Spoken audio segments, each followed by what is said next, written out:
One of those jobs where every decision feels like it could be your last? Yeah. Welcome to my life. Bounty Media presents Darian Holt Adventures.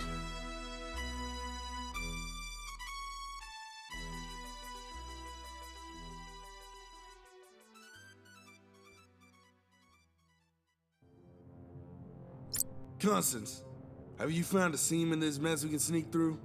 There are 12 ships in front of us, each with full scans with overlapping sweeps, happening every 17 seconds.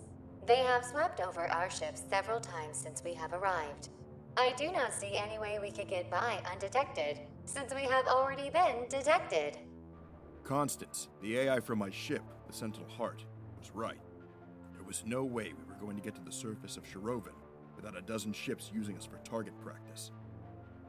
This whole mess started with a simple recon and recovery. Track down and retrieve a priceless artifact. Make a clean getaway. Then Zay Murga showed up with his pet psychopath, Thane Graves, and strapped an explosive to my ship as motivation. Now we're playing errand boys, chasing down another lost relic, the Shard of the Mind, on some long-dead planet, all while the government is conveniently parked in orbit. And to top it all off, Elias Thorne, a man who lives to make my life miserable, is running the show. 12 warships, one ticking time bomb, and a prize so dangerous an entire civilization wiped itself out trying to control it. Yeah, this is shaping up to be one hell of a job.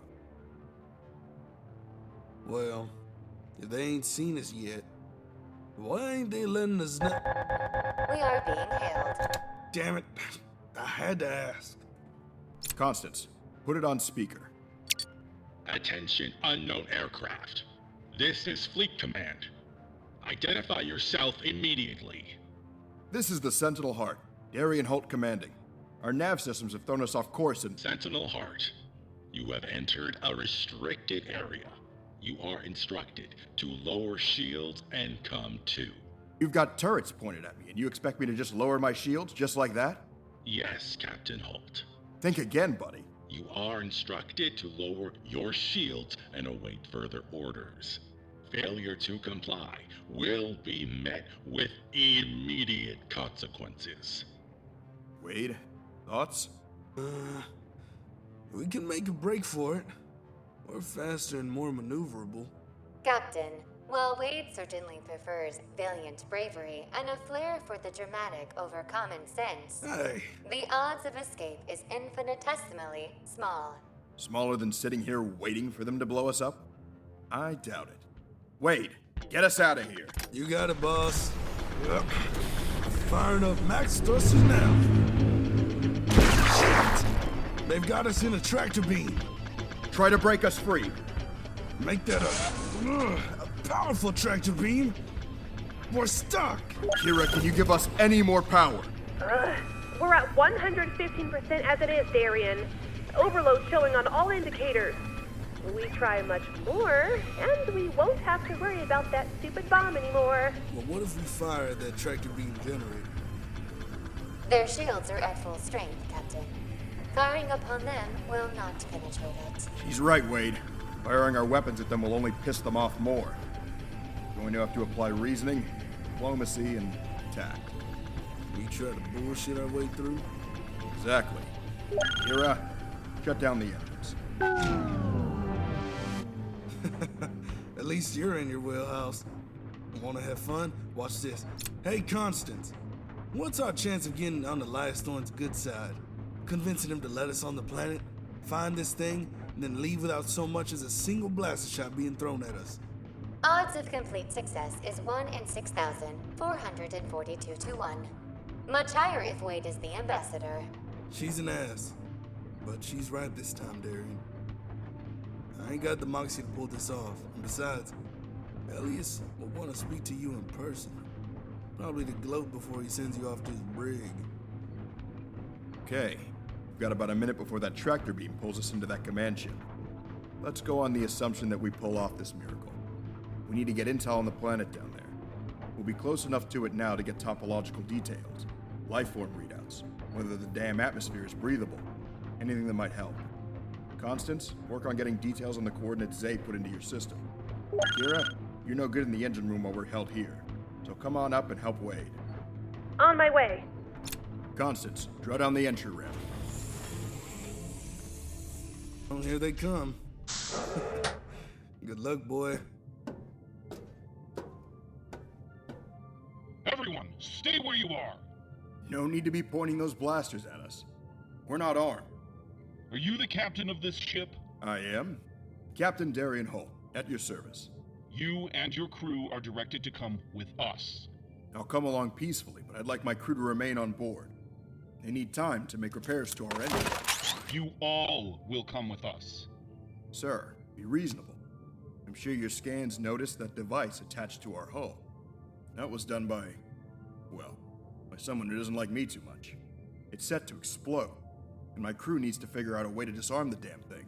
You have an explosive device on your hull? Like I said, the guy doesn't like me too much. Luckily, he's not too bright, so disabling it shouldn't take long, but we need time to do just that. I'll come along peacefully and explain our situation to Elias. I'm sure he's waiting to talk to just me anyway. You'll be coming along anyway, Captain, whether you want to or not. However, I will confer with Commander Thorne. Hold on here. Commander Thorne? Yes, sir. No, sir. Yes, it's them. You think you No, bought that no fighting. bullshit? The captain Doesn't is matter what he reporting thinks. a Question bomb is with Elias. set to explode. He wants his crew to stay behind. Yes, sir. No, sir. Of course, 2 of our men. Yes, sir. Roger that. Your crew can stay, but so will 2 of my crew. Come with me. I was led down several corridors, up in a lift that brought us to Elias Thorne's office. A nice establishment, if you like the look of early modern ostentatious. I think what sold the look was the working fountain in a corner of the room. It had the subtlety of a man whispering, "I'm subtle," through a megaphone. Darian Holt. So good to see you again. Wish I could say the same, Elias. Last time we met, I think you mentioned how much you were looking forward to never seeing me again. Why the charming invite to your fortress of solitude now? Truthfully, I'd rather see you tossed into space without proper attire. But my superiors seem to think otherwise. Yes, we knew you were coming. Does that surprise you? Not particularly. Although I am wondering why you didn't just blow my ship up on sight. That's not like you, Elias. You hold a grudge like duct tape holds a bad idea. Way too well. Grudges are one thing. Following my orders are more important, particularly in this case. So tell me, why are you in my jurisdiction? You know me. Just a guy looking to see the sights. Dabble the cuisine. Maybe, hypothetically speaking, pick up an ancient artifact that people have been dying to get their hands on. Ah, yes. The artifact. The one locked behind a door no one has been able to open and live. I take it the last ones who tried didn't leave a good review on the galactic net. No, but their remains left quite the impression. Which you may not know, and what my superiors definitely don't know, is that the door isn't just locked. It's a lie. A trap. Every poor fool who's tried to brute force their way in was reduced to a cautionary tale. That explains why no one's waltzed in yet. But how do you know? From this. What's this? I haven't seen an actual book in quite a while. That was found by an expedition team I sent out. It was found among a wreck of a building that contained hundreds of these books. There wasn't much left, but this was found in a tome that was on a pedestal. The tome's title was interesting. The Shard. We've had our computers working on it, but all it's come up with is the line highlighted in red there. The path is found where the shadow does not fall. Sounds pretty vague. Vague enough that neither our experts nor our computers have been able to determine its meaning. And that's where you come in. Figure it out, and you just might live long enough to find out what's behind that door. And when you do... You get a cut. Yeah, I got the memo. Smart man. Consider this a mutually beneficial arrangement. Fine. But two things. First, I need to be able to land my ship near there. There's equipment I can use that might help. Second, Wade. You remember Wade, don't you? The guy who gave you a fat lip last time you met? I need him with me. Afraid you'll get lonely? No, afraid I'll get dead. Wade's the best at watching my back, and I wouldn't want any surprises while my back is turned. Given our track record, I think you'll agree it warrants a certain amount of wariness. Your trust is of little concern to me. I'll grant you both requests. However, my security crew stays on board. Wouldn't want you to get the idea of running. Who, me? Elias. Would I double-cross someone who is extorting me into doing something this deadly? Indeed. Just get it done. We'll meet again soon. That was as close to generosity as Elias ever got. I walked out, book in hand, already feeling the weight of it pressing against my fate. A death trap disguised as a doorway, a hidden entrance waiting to be found, and a riddle left behind by long-dead architects. At least now, if I was going to die, I'd have company. We made our descent to Shiroven, a planet that hadn't seen life in ages. But the shard was there, along with our chances of getting out from under Zay's thumb. While we were descending, I had Constance analyze the book, page by crumbling page. Meanwhile, we decided to make use of something Kira had created just before this craziness began. It was risky, but if there was a time to take risks, it was now. Ah, what a baby. Hold still. This ain't gonna hurt. It may not be hurting you, but I'm already feeling the pain. Keep my mind off it. Tell me again how this works. It's easy. It's a subcutaneous implant. Put just behind your ear. Look here. See these tiny wires around it? Those are feelers. They'll attach themselves to your ear canal and let you talk to Constance from a pretty fair distance. How far? The instructions say up to 2,000 kilometers. But I'm sure that's the best case scenario. I'd say 1,500 clicks. And how's this better than a simple earpiece? Like the whole galaxy's been using forever. Several ways. This way is environment proof. You can swim, dig, go through radioactive or electrical areas, and it'll be fine. Any of those would kill an earbud instantly. Trust me, Darian. It'll be fine. Let's hope so. I'm gonna need her to figure out this... whatever it is. Ow! Hey! There, you're set. Let me just wipe off some of this blood. And... there. When you want to talk to her, tap behind your ear and she'll hear you, and you'll hear her. If you want to shut her up, tap again. Try it. So, tap it like this. Okay.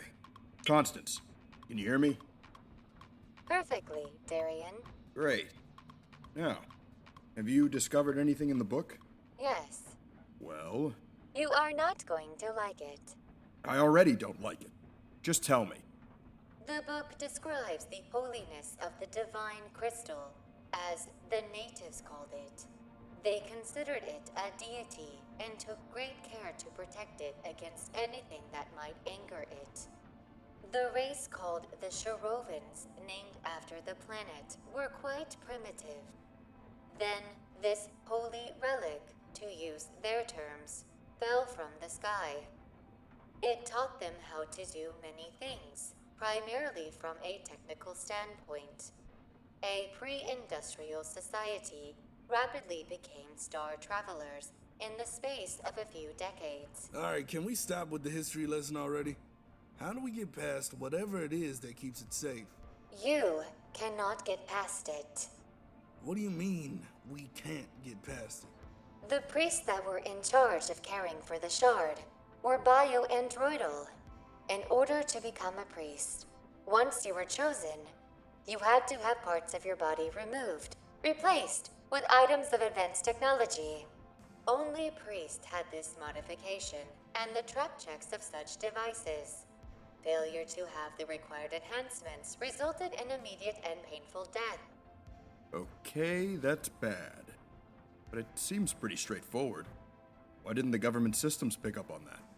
The book is written as a songbook, hymns to sing while worshipping the object. While the songs in the book are indeed worshipful in nature, only when sung by computers does the information become apparent. Wait, hold on. You had to sing the answer?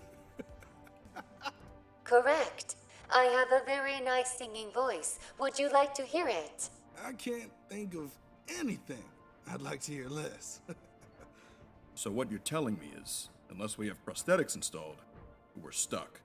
Yes. However, it is possible to remove Wade's cranium and replace it with a spare part. Perhaps from the toilet repair kit.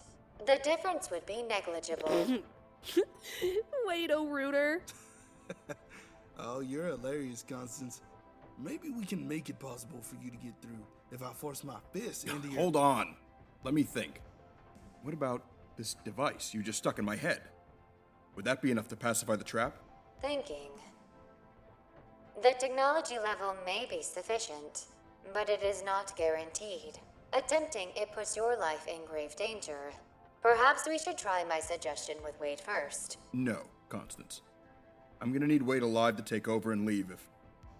well, the device doesn't work. Besides, I don't think we have much choice. Maybe a small chance, but it's more than we had. You're the captain. Incoming update. We have entered Shiroven atmosphere and are coming up on the coordinates. Landing sequence engaged. All right. Wade, let's get ready. Touchdown was non-eventful. Wade and I made our way down the gangplank and onto the mushy ground. It was a beautiful planet, or at least it must have been at one point. All around us was the rubble of societal destruction. The marshy area we landed on was all over the place. A little farther in the distance, I could see a gaping hole in the side of a cliff. It was obvious that was where the coordinates were taking us. I didn't like this one bit. I couldn't do a damn thing about it. You know, I don't like this one damn bit. Why aren't there any soldiers guarding the entrance to that cave?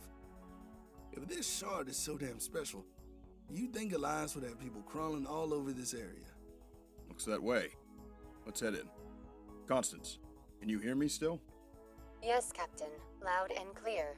I am picking up life signs inside the cave. The signal is weak, however. It is likely an animal. Good. We'll keep our eyes open. Huh? Who the hell are you talking to? Sorry, talking to Constance.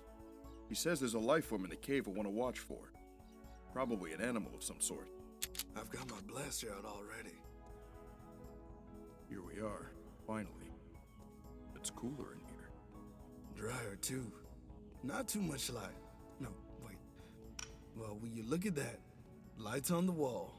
They turned on just as we was passing by. Clever. Let's hope it does this all the way in, huh? Looks like the cave widens up a little farther up ahead. Look, over there. That shadow. Looks like someone's leaning against the wall. Don't shoot. At least not until we find out who he or she is. Sure. They might shoot first, you know. Don't assume it's someone deadly. Could be a guard making sure. Hello, boys. Thane. Damn it, Darian. I told you. Hello, Thane. You get lost? Or fired? Afraid not, fellas. It's just not your lucky day today, is it? Zay needs me, and he pays well enough so I don't have a better place to be. I'm here to make sure you get the job done. So Zay doesn't trust me? I'm hurt. Really. Besides, I was given 2 weeks. Why the big rush now? Things have changed. Once the government got involved, the timetable sped up. We need you to get it to me, now. Sounds mighty convenient to me. So convenient, makes me wonder if Zay knows you're here. It don't matter what you think. What matters is, I have 2 things. I have this blaster pointed at you, and I have a remote detonator in my other hand. See? And its red flasher on top shows you it's ready to go off once I press the button. Fail to do what I say, and boom. And when you get the item, you just gonna disappear? He's got long tentacles, Thane. I don't think you can escape his grasp. Escaping's what I do best, Holt. And that shard will go for a nice price on the market, yeah? Now, enough talking. I hope you figured out a way in. Oh, I seen what happened to the ones that didn't. Nasty piece of work, that. Oh, I appreciate your caring attitude. But I think I'll just walk right through. Care to walk in with me? I don't think I will, mate. It's your neck you should be worried about. Me? I hope you fail. I've not seen body parts fly off like they do on this contraption. Might need a raincoat. Just show me where it is. Right this way. We walked farther, into a large, now well-lit cavern. In the back was a wall of some shiny metal. It had the look of impenetrability. There was a pedestal in front of it, with a circle just besides. See that circle? Just step in there and figure out the puzzle showing itself on the pedestal. One wrong move, and Wade gets to try. If you both fail, I'll go get that hot little item you've got working in your engine room, and I'll make her try. Not right away, of course. Need to get to know her better first. You better not touch Kira. You best calm yourself, mate. This blaster don't take much to frets. I'll take you right now. Wait, no! I tried to stop him, but it was too late. They both fired. Wade was fast, one of the quickest I've ever seen. Thane was somehow quicker. Wade! Hold it right there, Holt. What he got, he deserved. It looks bad. If you're quick, maybe you can get the shard and him back to the ship. If not, well, that's just one step closer for me to Kira, isn't it? Wade looked bad. Really bad. He was hit on a leg, and though it was mostly cauterized by the heat of the blaster, it still bled.